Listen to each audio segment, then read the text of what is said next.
Real Life Realtor podcast with myself, Dennis Scott, Vanessa Estrada, and Sirrom Alizem. I don't know why I drew a blank. I was like, don't mess up again. He was like, you say your name this time. You got this one, man. You got this one. So, and this is the Real Life Realtor podcast where we talk about real life realtor topics and issues. And we're talking to everyday people, especially the people that look like us, That's more right. importantly and primarily. And today, Sirrom is going to start us off with a MLK quote since today is January 17th, 2022. Hello. And we want to acknowledge our ancestors by saluting them with a quote. That's right, man. So the quote is as follows. If you can't fly, then run. If you can't run, then walk. If you can't walk, then crawl. But whatever you do, you have to keep moving forward. And that's what we're doing in 2022. We're moving forward. Hey, that's so deep. And to that, what I hear from that is like, no matter what, no matter how hard it is, as long as you're moving forward towards your goal, you're making progress. And a lot of people, they don't, they discredit those small achievements, you know. That's right, day to baby. day. That's what they say. Compound man, interest. A journey of 1,000 miles starts with one step. Mm-hmm. That's true. So true. And today, what we're going to be doing is talking a little bit about interest rates, how they affect home buyers, first-time home buyers specifically. Also, you know, some steps and processes to the buying for first-time home buyers. And then we're also going to be talking about how rates are going up and how in buying a mobile home versus a single-family residence. That's right. Okay, but first what we're going to do is we're going to introduce ourselves so you can get to know us a little bit. And we're going to start with the queen of the show, Vanessa Estrada. Hello.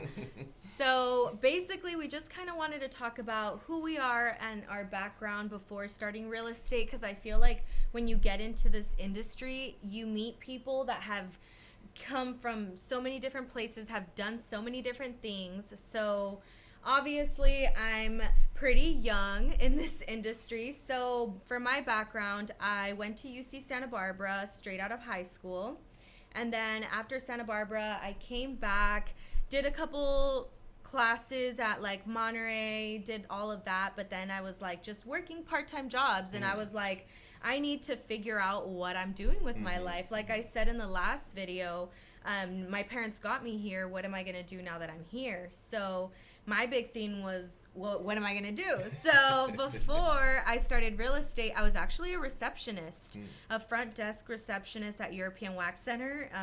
So I was just making appointments and all of that. I was on the computer all day, and I would literally be on Zillow all the time, just looking at houses. Like I would just for fun. Like I would just be looking at houses. Like, I mean, I was on the computer, I was up at the front. Like, what was I gonna do?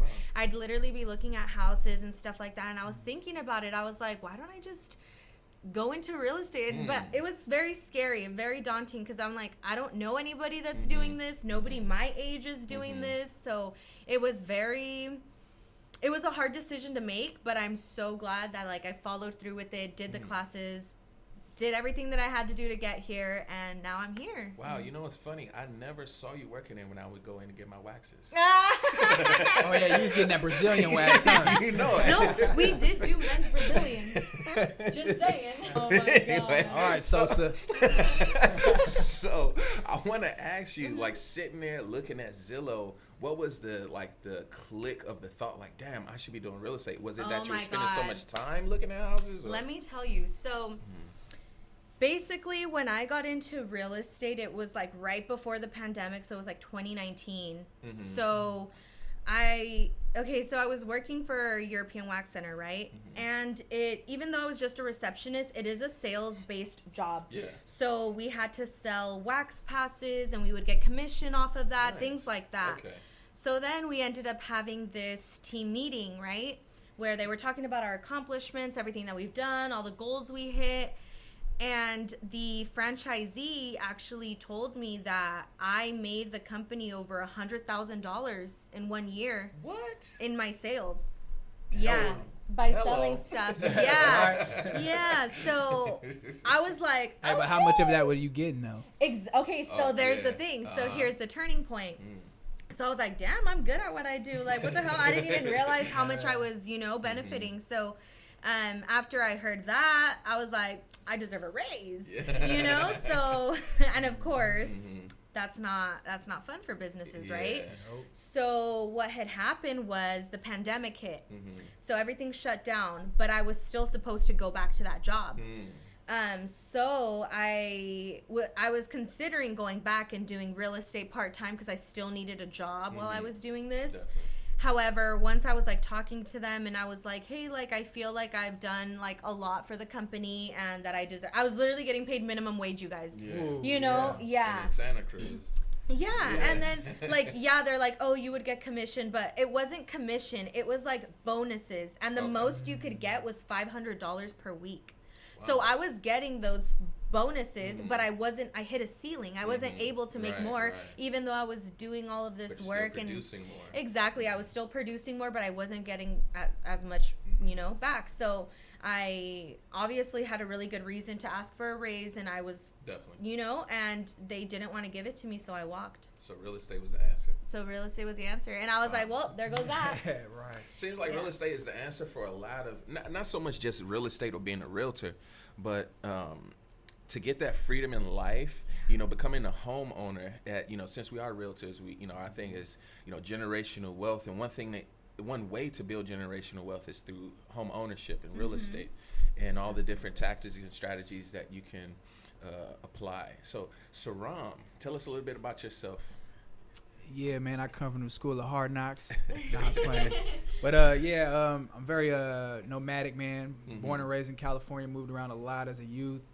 I actually grew up in group homes and foster homes, in which I was told by my social worker by the time I emancipated, which is when you get out of the system, that I was in 19 different group homes and foster homes before I turned 18. Wow. So that just goes to show you I moved around a lot as a youth. 19? Yeah. Damn, so you've come across a lot of people in your lifetime. I've come across a lot of people. That's a good way to put it. Yeah. Yeah.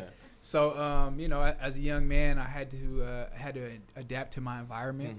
I moved around a lot, so I kind of, I was trying to find my way in life as a young man, and I didn't really have too much support or someone to kind of follow, and so I kind of fell into turbulent times and stuff like that, and I bumped my head a lot, but one thing that was a saving grace of mine was reading books, and which was kind of surprising because it wasn't something that I chose necessarily, but I had this one foster parent who every night she would be like, yo, you guys got to read. You know what I mean? And like, it wasn't like a choice. Right. And she would come and sit in there while you read, you feel me? And like, I had to read out loud. Wow. You know what I mean? So I was like, okay. But it ended up transpiring into me being, something that I enjoyed doing. And then that's when I started learning about historical figures.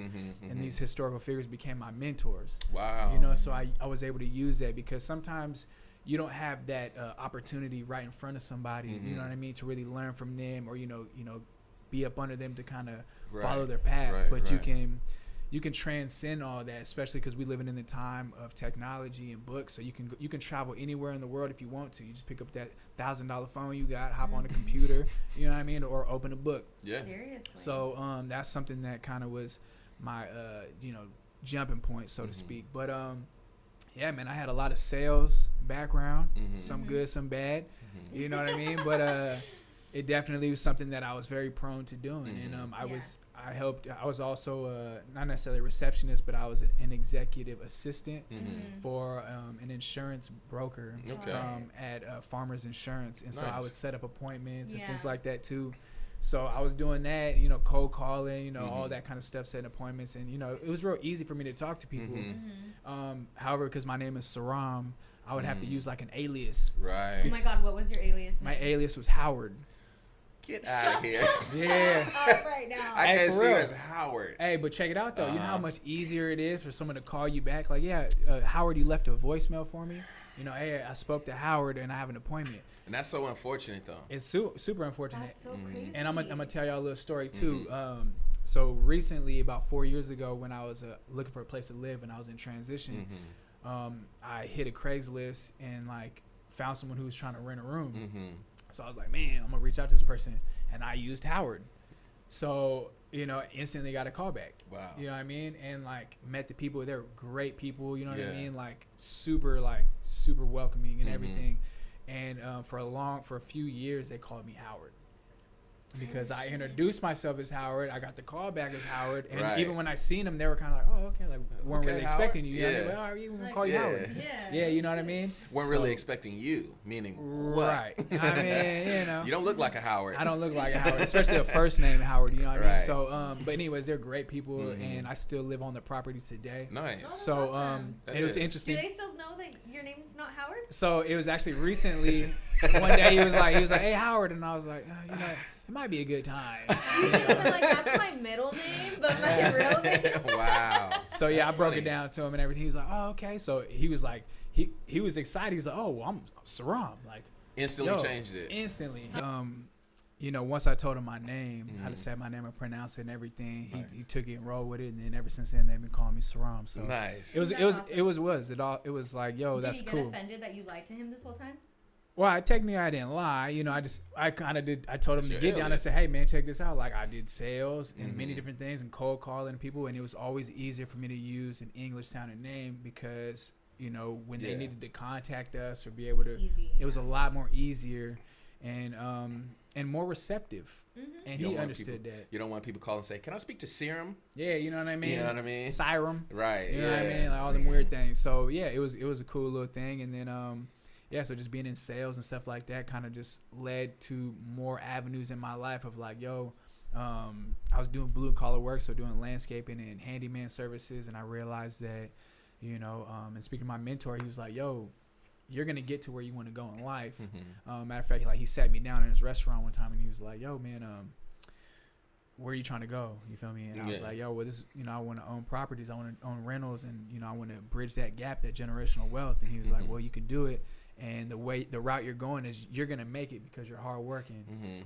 Mhm. It's just gonna take you a while. Yeah. Mm-hmm. So he said, man, why don't you, you know, think about getting into real estate? And I Mhm. said, all right, you know, and it's sales, and it kind of made Yeah. sense. So I, you know, I picked that ball up and I ran with it, and you know, Nice. here I am. Awesome. That's what's up, man. Well, for me, you know, a little bit about myself. Born and raised in Washington, D.C., Southeast, in the late 80s, early Oh my 90s. god, I didn't even know that. Washington, Yeah, D.C. yeah, D.C., Southeast. But with an F, South with an F. But if you know anything about D.C. during that time, it was like through the thick of the crack epidemic. You know, it was real bad, especially in D.C. At the time. We were the murder capital of the world. And I didn't understand why I couldn't go outside to play. You know what I mean? Okay. I realized that my mom was protecting us without really letting us know. You know, and then also being the fifth of 7 children, 5 boys and 2 girls, you know, it was tough for my mom, but she made sure we never went without. And she really empowered us with, you know, knowledge and the wisdom to know that, you know, we can think ourselves out of any situation. Even though we're currently in this environment, that it's not the end point for us, you know. So what got me into real estate was, you know, primarily, you know, initially me coming out here to California. I came out to California, and this is a true story, with a one-way ticket and $0 in my pocket. Nothing. I had like maybe 5 minutes left of prepaid minutes on my cell phone. Not even $1 in a dream, huh? Not even. Oh, I had Just a a dream. dream. Just a dream. Hey, You know what shout I out mean? to MLK. Seriously, and but a dream that I manifested into a reality because coming out here, I thought, the flight over was actually my first time on a plane too, and I was tremendously scared, terrified of like, you know, don't look out the window. We're 30,000. It's nothing holding us. How are we doing this? But then I settled myself into like, why are you worried about something that's not even happening? I'm in my mind creating all Right, these right. scenarios. People have been flying for years, you know? And I said to myself, if man can make this plane, I can do whatever I want. I can put my That's mind to right. anything and achieve it.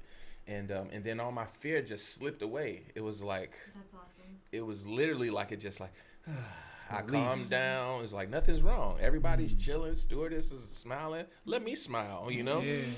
And it totally changed my There's flight attendants walking around. yeah. Flight attendants, that's what I wanted to say. So yeah, once I got out here, you know, I got a job my second day in California working at Joe's Pizza. I just pity patted my feet on the concrete, handed out my resumes to everybody. I weaved in and out, and started going to Cabrillo. And then I've been out here since 2010, you know, have my degree in visual effects and motion graphics, I have a movie credit, and I have a ton of sales. It's funny how we all have a career in sales, like experience in sales. I did canvassing for nonprofits. I've done door knocking for DirecTV, you know, trying to sell people cable, you know. And through all of that, realizing I'm a great people person. Like, I love talking to people. I love just interfacing with people out in reality, you know, not so much on the phone, not because I'm not afraid to do that. I love cold calling also, but what really led me to real estate is, you know, realizing, oh man, all of my work really is in sales, and I always wanted to finish my mom's work, you know, as a realtor. Some of that doesn't even count. I know. So what better way? And then my wife kind of like pushed me. Is like, oh, you always been talking about real estate. And this was like a few months before the pandemic. Did you meet your wife here? I met my wife here. Okay, She's my sorry, old neighbor. I'm just like so into this. Yeah, no, she's your neighbor. Yeah, she used to be my neighbor. You know what I mean? And I thought she was black, and it's because she was putting something in the trunk, and I only saw the back. Anyway. Hey. So, but found out she's a Latina. You know, beautiful Mexican. I got her tattooed on my arm. And so she pushed me into, you know, starting to become a realtor. And then, you know, I would come out here to the class, and a few months after starting, the pandemic happened. And I felt a little discouraged because like, damn, all this stuff is going on. How am I going to get into real estate now? But I continued to study, finally got my license, and here we are. And I've been helping, you know, clients, you know, get into homes. I've been helping homeowners sell homes, and it's hard work. It's truly gratifying work, and but you know, time is of the essence. And for first-time home buyers and people getting into home ownership, is no time like the present, because interest rates are only going up. That's right. And to that point, we're going to segue into our first topic, which is interest rates climbing and how that affects home buyers. Sirrom, you want to talk a little bit about that? Well, yeah. Well, essentially, you know, historically, you know, last year, 2021, we had the greatest interest rates that you could have historically in America. I think it was 2020 and 2021. Right, that's right. Like 2 years. Super low. So the interest rates on the loans, actually being able to acquire the property was a lot easier in the long run for people, especially coming into it, you know, first-time home buyers. And now that the interest rates have gone up, you're actually losing your spending power, right? Yeah. So you had a great number with that. So, you know, each percent that the interest rate goes up, buyers are generally losing about 10% of their buying power. And what that means is, for instance, if you have a $750,000 home that you're making an offer on, if interest rates go up 1%, you're losing about $75,000 worth of buying power. And that's tremendous, you know, Huge. Especially for first-time home buyers in Santa Cruz County. Where average home prices are upwards to $1 million plus. Yep, easy. Easily. So, you know, with that said, time is of the essence, and that's not to discourage first-time home buyers, not to scare you like, oh my God. Because there are ways to enter into home ownership. Is you don't have to just jump right into a humongous home. There's condos, and there are mobile homes. And like people have to work their way up. Because I'm like, hold on, who's Mike? Because I feel like a lot of people want to go straight into like their dream home. Right. But I feel like you got to take some steps to get there. You got to start somewhere, move on to the next. You know, kind of like take some steps. But it's that initial step. Don't be afraid to take it. Right. And don't feel discouraged. Like if your family's telling you, oh, the market's going to crash, just wait for that. That is the most like annoying. Not even annoying, but it's like misinformation. Trust me. True. Like, we're real estate agents, and like obviously we're trying to make deals and stuff. But in reality too, we care about our clients, and like we're telling you this not to be like, oh my God, you got to do it now. Like trying to get you to like persuading you, but like kind of letting you know, like, it's going to get worse before it gets better, right. you know? I mean, time is of the essence, and what that simply means is take advantage of the interest rates while they're low. Yeah. It's like for us, like, this is the youngest we're ever going to be. Yeah, So that's right. we have gotta do our thing. we have to take advantage of it, you know. And then the same thing with becoming a home buyer. You know, these rates are so low, and who's to say when it's going to happen again? You know, if we can follow trends historically to see, okay, this is like 2008 was the last crash, right? And that's what people are expecting to happen again. What was the crash before that one? Exactly. You know, what I mean? I'm too young to remember. I don't know. We could do some Google searching, we'll put that on the screen. Right, for real. And you know, now's the time to get in a home, and I generally like to say that homeowners, you're gonna have about at least 3 homes. You know, you're gonna have your starter home, you know, which is, you know, it could be a little distressed. It can have it could be missing some of the things you really want, like the kitchen's too small for your liking, but you're in a home. That's right. You build equity, and then you have your next home, which is, okay, it's an improvement from that initial home. Yeah. It's not really what we want, but we're doing better. We're up. Right, and then you got options with that. It's like, are you going to rent out your first home? Yep. Are you going to sell it? Are you just going to refi and get the money out and buy another one? So there's options in between that. Yep. And then finally, I like to say, you know, before you continue, is your dream home. That's your forever home is after that, because you've built up so much equity and you're piggybacking from your initial home, which wasn't the best. Right. And so your second home was intermediate. You're like, all right, we're up. We can invite people over confidently. Yeah. You know we can have guests over. Right.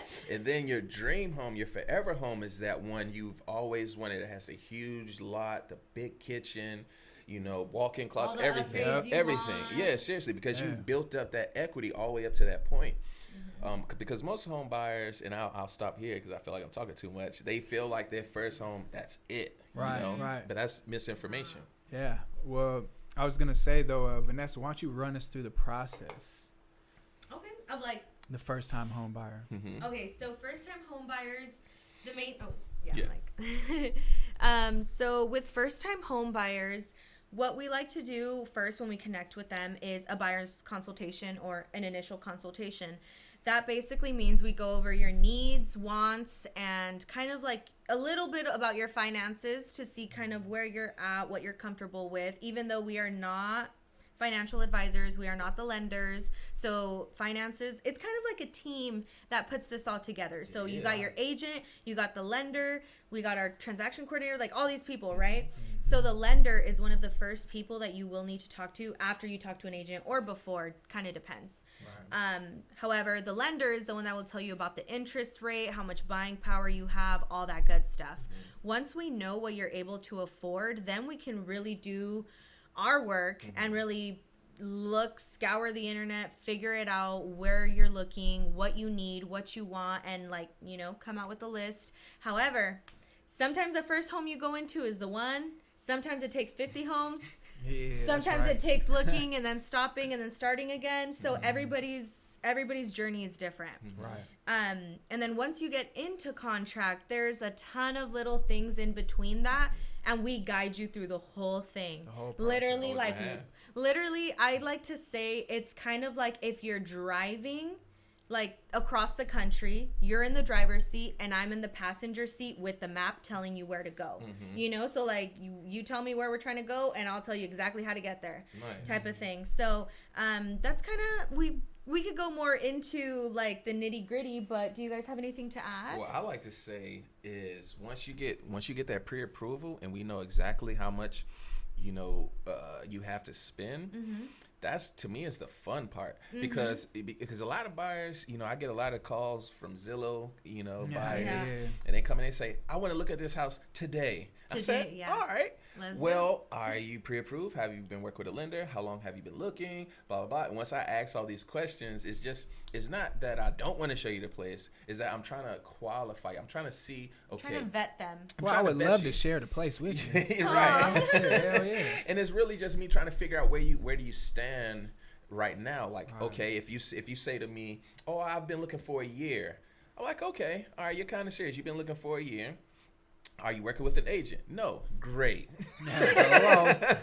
You Are you working with a lender? Yes or no. If it's no, I have a bunch of lenders I can refer to you. Right. And once we get you pre-approved, that is the absolute fun part, because now we can be picky. We can say, all right, you're pre-approved for $850,000. Now let's go look at, do you want to look at townhomes? You want to look at, single family. what do you want to look at? We can go. Do you want to go to Watsonville? You want to go to Ben Lomond, Corlitas? Where do you want to go?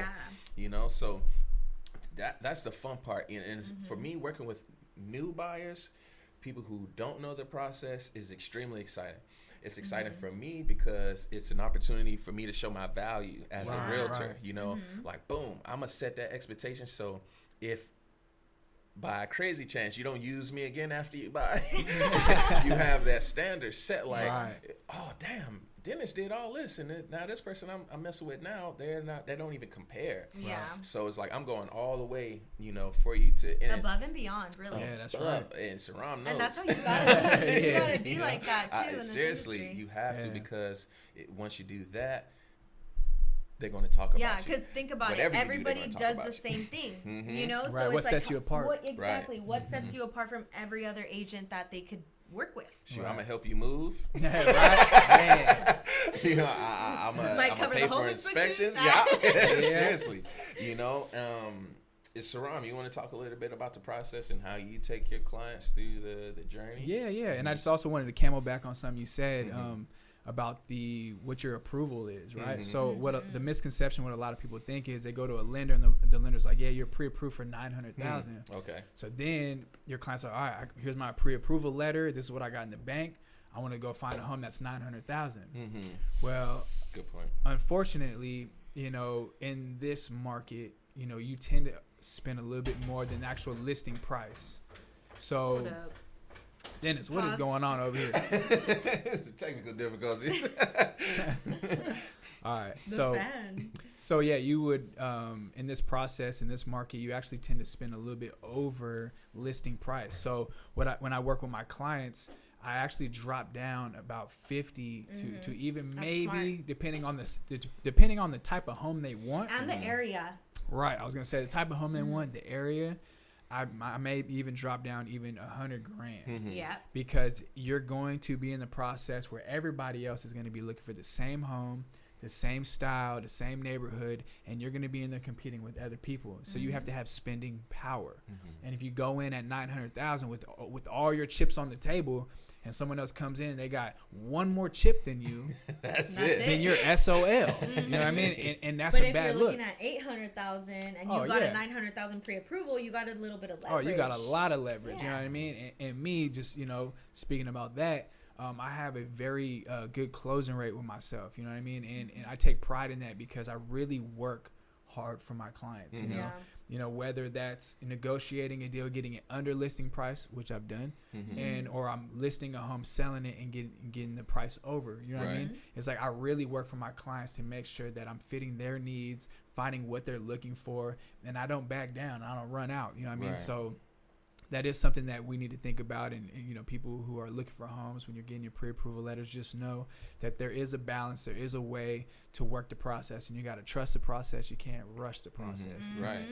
And then as far as approvals, there are different levels of being approved. Yeah, that's one of the things that I was actually going to mention, because one of the issues that I ran into recently, this home came back on the market and my client is looking in that area. And so I called the agent. I was like, hey, what's going on? Like this and that. She said that she accepted an offer with a pre-qualified buyer. And then when it came down to it, they no longer qualified for the loan. Yeah. Right. So a pre-qualification is kind of a very general look at your finances and how much you make, and they kind of give you a rough estimate. However, the pre-approval, I want to say that's based on what the buyer tells the that's lender. That's It's what you tell verbal. them. Right. Verbal information. So the pre-approval goes one more step further, and it vets all the information that you're saying. So they literally scan all your paperwork. You get all the numbers in place, and they actually give you a legit pre-approval.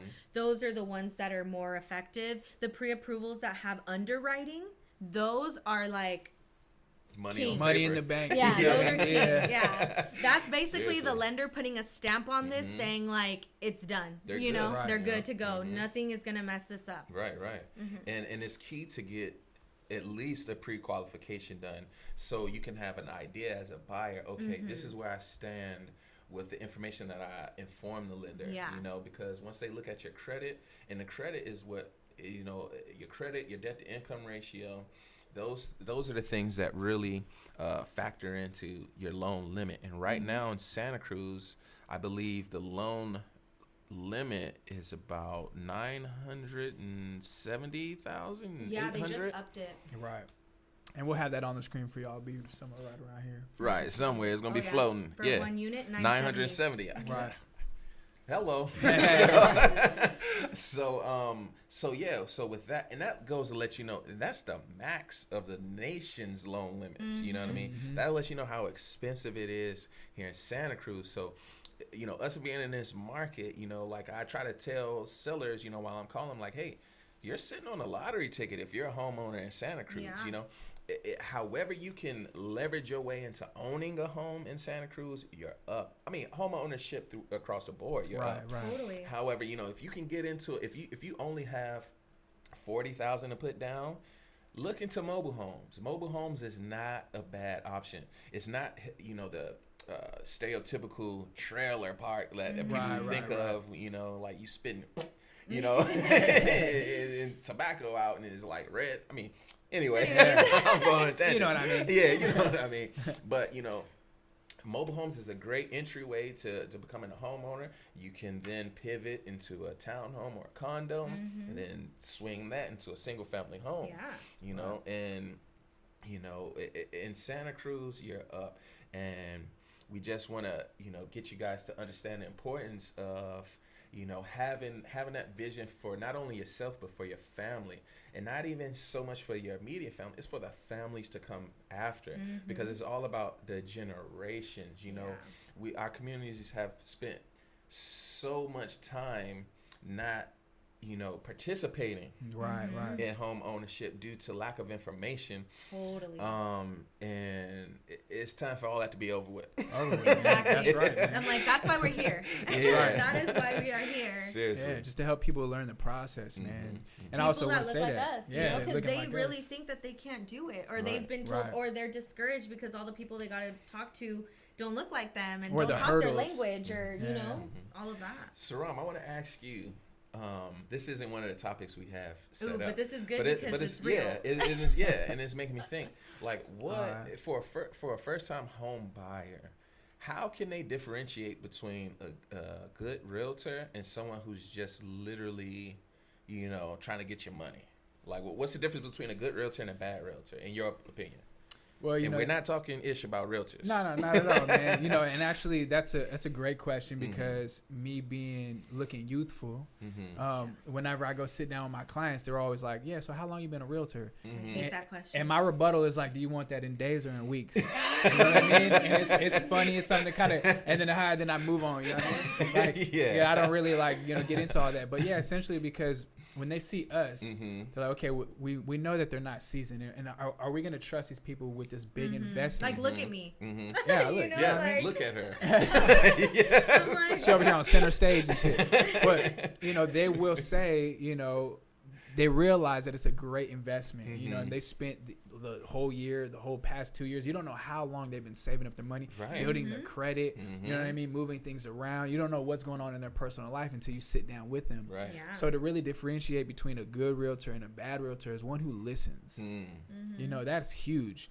And you got 2 ears on your head, so you can hear people. In one mouth. But you see, listening is active. You know, Yeah. it's not passive. So you have to listen to them actively and figure out what are their needs, what do they need, and then how can I help them? Because at the end of the day, our goal is to help people, and help get them further in life, in the life that they desire. You know, if they want that home, I'm gonna help them get to that home. But let's just say in the event that it's not a good fit, or I'm not a good fit for you.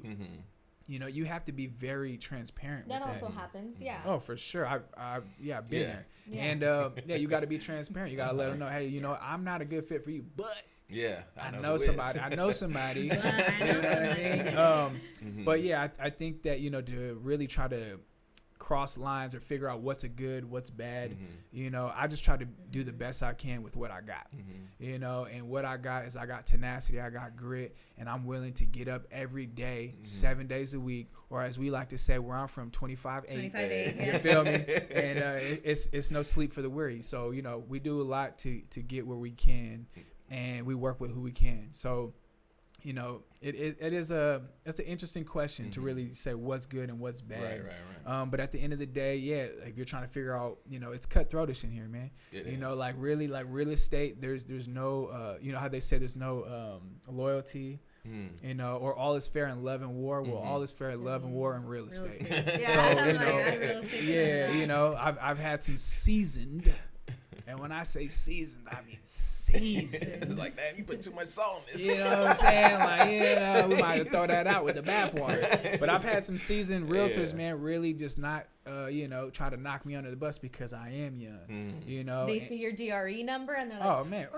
and they don't even got to look you up. They just look at the number. They just look at the number it starts with, and they're already judging you. That's a good indication. Aww. So, to me, that's kind of the biggest difference is like trying to realize, what is the value that I bring, even being newer. Yeah. You know what I mean? As to opposed to someone else. But at the end of the day, it's like, this other person, as seasoned as they may be, doesn't mean they always do everything ethically. Right. And doesn't mean that they have thoroughly or your interest in mind. Because at the end of the day, we are in a career path where you get to eat what you kill. And you're on the hunt, and don't take that the wrong way, but at the end of the day, you feel me, like we only get compensated when we help you. When I hand you your keys, that's a couple days later I get paid. I don't even get paid the same day. I give you your keys today, and I don't even get the gratification till later. No, I get paid on today's Monday. I give you your keys today. Wednesday I get my money. Right. If I'm if everything went out on time, and that's after working with you for months. Right. For months or years or however long it took, I'm still there with you. You feel me? But to me, you did hit a lot of points. As far as listening, active listening is important, and what I wanted to add on to that is listening to what they're saying in between the words too. It's like reading between the lines. You're reading in between the lines. They'll say certain things, and it's listening, and then asking a question after. I like to listen and ask a question, not just a random question, but something that's going to lead to an open-ended question. An open-ended question, something that's going to lead into what you truly want, what you truly desire and need, and then also someone who's going to treat you the same way they would treat a family member and look into a home. If I'm taking you to a house and I notice something and I can visually see like, oh my God, this place looks like doo-doo. Like I can see mold. I can see like, oh, this carpet is ripped up. Oh, do you see the shingles? There are no flashings on the roof. That's going to bring moisture in. Oh my God. Like all these different things, I'm going to be looking out for you as I would if you were my family member. Exactly. Right. I feel like some people just want to get the sale. They're like, whatever, it's fine. They definitely just want to get the sale. And it's like, no. And but what I try to bring, the value I try to bring personally as a realtor is, as you mentioned, I listen actively. I'm not working with hundreds of clients like, most seasoned agents. I have, not that I don't have clients, because I have clients. I'm busy, but it's I can manage my workloads, whereas I'm giving you dedication and attention fully. And when you call on me, I answer. So I'm very responsive, and I get to it, and also I like to present things to you, that you aren't aware of, programs, different types of loans, and just past experiences, my connections with my team. And when I say my team, I mean my list of lenders, my list of contractors, everyone I work with to get a transaction closed. I've built good relationships with all those people. So if I pick up the phone and say, hey, I know it's a holiday today. It's Martin Luther King Day, and you probably, calling all your black friends, telling them how much you love them. But I need an inspection done today. Can you make it? More often than not, they're going to show up for me. Right. And that's not because I'm this person, but I pick up the phone, I stay in touch. I'm a good guy. And they know that you get it done. Yeah. Because one thing in real estate, you have to keep your word. That's what I've noticed. Totally. Beyond real estate. That's a life rule. Yeah. But yeah. You really have to keep your word because your reputation is what's going to get you through. And I'm very conscious of that, of not messing up my reputation in real estate. I don't want to rub people the wrong way. Not that I'm just going to give everyone a pass to just, do me a certain way. Yeah, no. But, but always keeping it professional. Yeah, and respectful, and that's, that's how I keep it. Yeah, no, that's what's up, man. Well, just kind of talking about the differences between realtors and, whether good or bad, And also, too, realtor versus real estate agent. We haven't even gone over that. What's the that's going to be another topic. Yeah, that could be for another day. Yeah, Shoot, but I do want to say something though. I want to know. Yeah, you know what I mean? We got some more coming, man. Yeah. But I just want to kind of talk about like the process. This is just speaking to anyone even outside of real estate, the young up and comers. I'm going to talk about trust. Gen Z's coming up. Yeah, Millennials, they're the new buyers. Yeah, you guys are coming in, and I just want to try to give a little, what would you say, some confidence, motivation. A little vote of confidence, kind of like a focus kind of thing, but it's always good when you want to trust the process and not rush the process. I said that once before. At the end of the day, you don't want to think about a month. You don't want to think about a year. You want to think about the next 24 hours. What are you doing today? Don't always focus on things that are ahead, because if you're not doing what you need to be done today, tomorrow may never come. That's one. But at the end of the day, you have to really focus on the goals that you set. I mean, it's 2022. We're still in the month of January. Many people every year come up with this big laundry list of things that they're going to change their New Year's resolution. I'm going to lose weight. Like I go to the gym, and the gym in the beginning of the year is packed in there. Oh my God. You know what I mean? I got to park down the street around the corner just to get to the gym. You know what I mean? Which is cool. Stretch my legs. But at the end of the day, February hits, March hits, and it's cleaned out. You know what I mean? We back to the normal people. So don't be them. You know what I mean? You got to trust the process. So just do whatever you need to do. Make a goals list. Get up every day. Set your alarm. I mean, if you got a phone, you spent however much you didn't spend on it, and then you paying your bill every month, utilize it. You know what I mean? It is a supercomputer that you carry with you in your pocket, man. Google is your friend. Yeah. So, just kind of utilize it. Set reminders. Use the calendar. Whatever you need to do is a technology piece that you really should utilize, and focus on today. Everything you can do, before you go to sleep at night, look back at your list and say, how much of this did I get done? I mean, just to use a quick baseball analogy, people who bat a 300 make millions of dollars. What that means is when they go to bat 10 times, they get struck out 7 times. They only hit home runs 3, out of 10, and they make millions of dollars. So when you look at your list, your to-do list, you want to do more than half, you know what I mean? Because you ain't making millions yet. But the thing is just like, focus on trying to get as much done as you can, and don't go to sleep until you can, do as much as you can. I like to say that, life is in inches. And to go back to what you were saying about, people they worrying about, in 5 years, I got to be doing it. Worry about today. It's like a goal without a plan is just a wish. You're wishing for this goal to happen, versus when I set a goal, I got a 12-week goal. Talk about it. In these 12 weeks, I work backwards. I have my big goal at the end of 12 weeks, and I work backwards each week, and then I break down those weeks. All right, what am I doing each day to get to that? And I go back, life is in inches, and the little things you do, that compound interest adds up. It's like trying to eat an elephant. You're not going to eat it in one bite. You got to take little, you got to Pac-Man that. Piece, man. You know what I mean? So it's really about building good habits. Oh, sorry. No, definitely. Yeah, definitely building good habits. Like one thing that we haven't really talked about, but we will in a future episode, is you guys are single agents. I'm an agent on a team. So What team are you on? I'm on Discover Real Estate. So check us out, discovercarealestate.com. But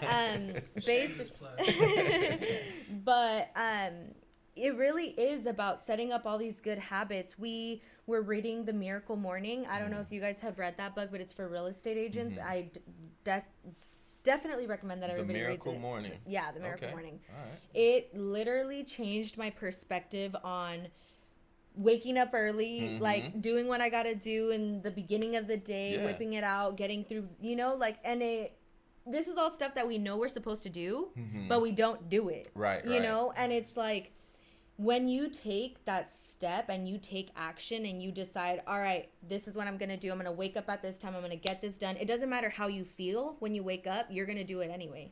And that's the discipline part, that's your big why. Yeah. You know, it's like, what's going to get you out of bed? Like this morning, oh my goodness. I get up early, like every morning. I get up like 5:50. You probably up before me, you know. But before I get out of the bed, I'm laying in the bed. I take my CPAP off. I'm laying there. I'm like, oh, man, this bed feels great. But you know what feels better? It's me getting the hell up and achieving my goals. And I sit there and I think about what are those goals that I need to get done for today to get me towards that great one. And then and another thing that I'm going to start doing is plugging my phone up across the room. So you got to get up. Not even just that. So I don't get up and grab it and sit in the bed and go, look what they just posted. I'm not on Instagram or social media because, you know, the first hour of your day waking up is an incredibly important hour. And I don't want to get on for tangent. We can talk about I know. I'm like, trust me, we could go off about that. And it's important that you are taking responsibility in that first hour to make sure you're starting your day off the right way. Like when I'm in the bed, I'm thinking about what I have to do. When I'm in the bathroom, about to get ready to get in the shower, I'm thinking about what I got to do. When I'm getting dressed, I'm thinking about what I have to do.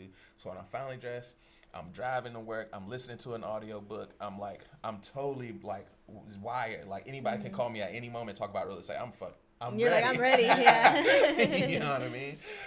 I mean, it just kind of goes back to a little bit what I was talking about earlier, you know, just kind of suggesting with the young up-and-coming people or even people that, you know, are in our demographic especially. But, you know, lifestyle choices really affect, you know, your day-to-day, you know, and kind of this is kind of what we're talking about, you know, those daily habits, because that's what builds, that's what transcends you to the next spot, you know. And at the end of the day, it's easy to get caught up on Instagram, waking up in the morning. I mean, me personally, although I'm in real estate, you know what I mean? I put my phone on airplane mode and I put it in the next room. So when my alarm goes off, I got to get up, go to a whole nother room. Wow. And I set my alarm at 4:44 in the morning, and then again at 5:55, and then my last alarm is at 7:11, and that's just all of these are different things for me. It's my process, is what I'm doing in the morning. So I know at 4:44 I'm up. I'm running. What are you doing that early? Girl, I get my workout on. I do my meditation. Just wake up and you're like, all right, time to work out. Well, you know, I offer Salah in the morning, which is prayer. So I do my meditation. I pray in the morning, and then I just start my routine. You know what I mean? I drink warm water in the morning to get kickstart all my organs. Men or no? Yeah, I Hold on, man. Nah, that's over here. I'm like, I do Yeah. that. We're all on the same page. Yeah, I know. you know, See, so- like we all have a lot of things in common. Right. Yeah. So yeah, you know, I got my little morning routine, but I set everything up like that. And you know, when I was talking about utilizing your technology, because now you can name every single one of your alarms just to remind you, boom, oh, this alarm is for that. Dude, I don't even want to cut your wisdom off because you flowing right now. Right. But like you spitting. You're really yeah. What it makes it makes me think about, you're doing your future self a favor. Oh yeah. You know what I mean? It's like we live so much in the right here and now, and I know earlier I mentioned, you know, life is in inches, but life is in inches when what you can do at the same time is set things up to help your future self. Right. Like if you know in the mornings you run a little late because you got to make coffee or whatever, get that coffee and shit ready. So by the time you get up, it's a faster process. You know, like if if you take forever getting dressed, lay out your outfit the night before. Yeah. If you got certain appointments the next day, prep for those things. So when you're finally like engaged, it's a smoother process. Like, and with compound interest, you do that enough, your future self is going to love you for that. You know? Right. Yeah, that's real, man. Yeah. Well, on that note, we're going to stop here, but we had a very great conversation. I feel like we went way more in depth than we really intended to, so that's great. But thank you guys so much for joining us. We always try to bring value through these videos. So if there's anything else that you guys want or need from us, make sure to leave it down in the comments below. Do you guys have anything else to say before we head out? Hey, follow me at dennis.scott realty on Instagram. I'm willing to help. I'm here to help, and I love to help. Yeah. Yeah, you know, you can hit them likes, comments, and subscribes because it's free. Free. And, you know, we got our little links around here somewhere. You know, follow us on the gram, Facebook, and all the social media platforms. We appreciate y'all. We do it for you. This is real life, and we really realtors, yo. Hey, seriously. Yeah. I know.